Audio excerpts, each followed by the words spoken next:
আপনার জানাজা হয়ে গেছে, সবাই বিদায় নিয়ে চলে গেছে, আর এখন আপনি একাই আছেন সেই অন্ধকার গর্তে। সেই প্রথম রাত, যা কারোর কল্পনাতেও ভয়ঙ্কর।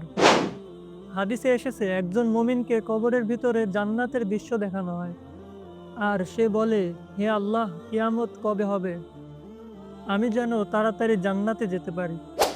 আর কাফির বা গুনাহগার ব্যক্তিদের কবর, তার জন্য খুলে দেওয়া হয় জাহান্নামের দরজা।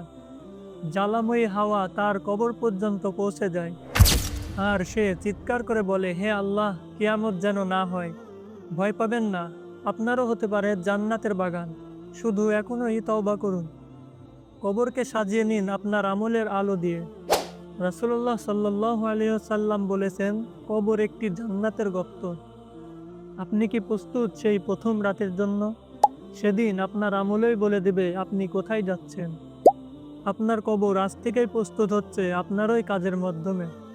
এখনই ফিরে আসুন আল্লাহর পথে। ভিডিওটি ভালো লাগলে অবশ্যই লাইক, কমেন্ট, শেয়ার করে ইসলামের বার্তা ছড়িয়ে দিন।